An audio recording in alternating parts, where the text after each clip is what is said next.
Miskin di hadapan Allah terkait secara spesifik, secara khusus dengan sikap hati yang selalu merendah di hadapan Tuhan, yang selalu butuh Tuhan, yang selalu berkomitmen untuk menaruh harapan pada Tuhan, yang selalu berkomitmen untuk mengandalkan Tuhan. Karena orang yang berharap kepada Tuhan, orang yang mempercayakan hidupnya kepada Tuhan, pasti tidak akan dikecewakan dan tidak akan dipermalukan oleh Tuhan.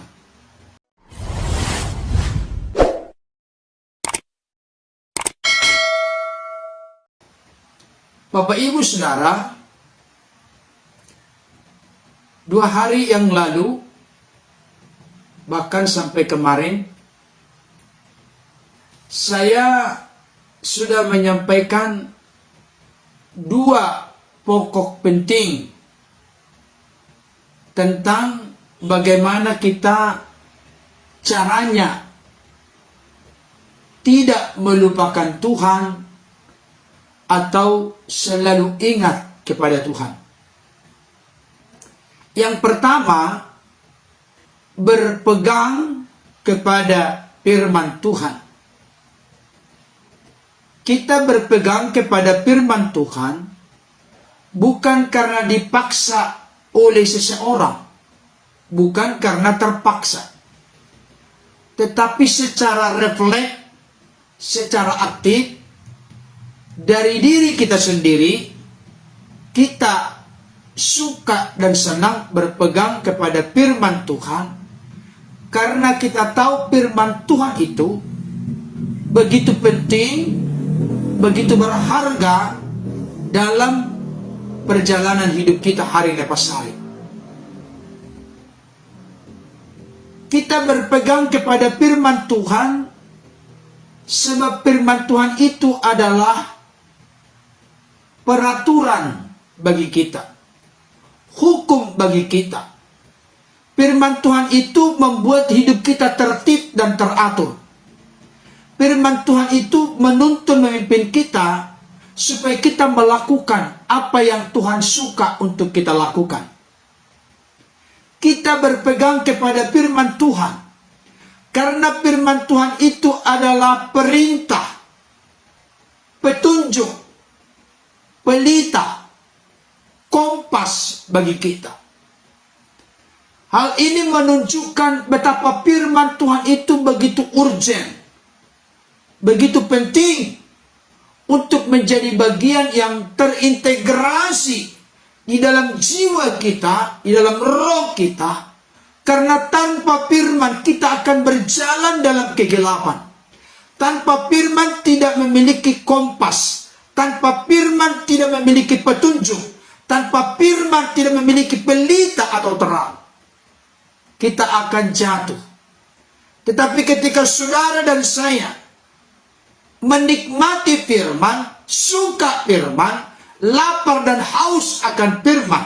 Dengan kata lain, kita ini berpegang teguh kepada firman.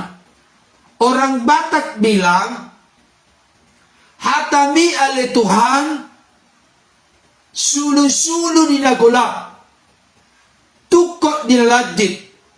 Artinya, perkataanmu, kebenaranmu, firmanmu Tuhan, terang di dalam kegelapan hidup kami. Dan tongkat yang kokoh, ampuh, kuat di tengah-tengah perjalanan kehidupan kami. Itu sebabnya firman Tuhan berkata dalam Mazmur 119 ayat 105. Firman-Mu itu pelita bagi kakiku dan terang bagi jalanku. Saudara yang dikasihi oleh Tuhan, kenapa kita perlu berpegang kepada firman Tuhan? Karena dengan berpegang kepada firman Tuhan, hal itu sebagai bukti, jaminan, garansi, saudara dan saya, kita semua benar-benar tulus, murni, sungguh-sungguh mencintai, mengasihi Tuhan. Adalah omong kosong semata. Kalau ada orang Kristen mengaku dia sebagai orang yang mengasihi Tuhan, dengan segenap hati, jiwa, akal budi, kekuatan, tetapi selalu memberontak, melawan Tuhan, melawan kehendak Tuhan, melawan firman Tuhan, itu merupakan sesuatu sandiwara kemunafikan dalam kehidupan. Oleh karena itu Bapak Ibu Saudara, benarkah kita tidak pernah melupakan Tuhan dalam hidup kita? Benarkah kita selalu ingat akan Tuhan dalam segenap hidup kita? Dalam hati kita, pikiran kita, perkataan kita, perbuatan kita. Benarkah kita selalu ingat Tuhan atau tidak melupakan Tuhan? Untuk menguji hal itu, untuk mengoreksi hal itu, kita perlu merenung dengan rendah hati. Benarkah kita berpegang kepada firman Tuhan? Benarkah kita dengar-dengaran dengan Tuhan?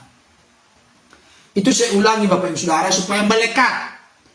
Karena firman Tuhan itu di dalam Alkitab dijelaskan bagaimana supaya kebenaran itu tertancap, terpatri, terintegrasi, menyatu dalam diri kita. Perlu diulang-ulang. Yang kedua, kemarin saya sudah ajarkan bagaimana cara kita untuk tidak melupakan Tuhan. Kalau yang pertama berpegang kepada firman Tuhan. Yang kedua adalah hidup dalam kerendahan hati.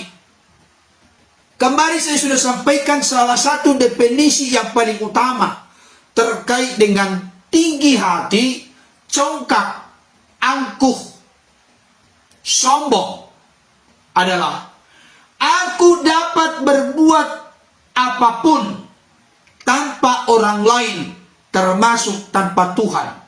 Inilah kesombongan nomor wahid, nomor satu di dalam kehidupan manusia.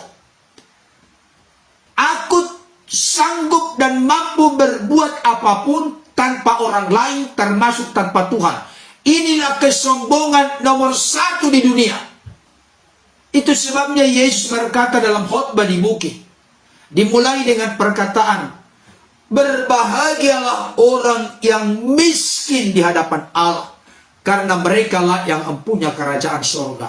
Kata miskin di hadapan Allah itu sama sekali tidak terkait dengan uang, hepeng, money, mamon, harta benda, kekayaan. Miskin di hadapan Allah terkait secara spesifik, secara khusus dengan sikap hati yang selalu merendah di hadapan Tuhan, yang selalu butuh Tuhan, yang selalu berkomitmen untuk menaruh harapan pada Tuhan, yang selalu berkomitmen untuk mengandalkan Tuhan. Karena orang yang berharap kepada Tuhan, orang yang mempercayakan hidupnya kepada Tuhan, pasti tidak akan dikecewakan dan tidak akan dipermalukan oleh Tuhan. Amin, saudaraku.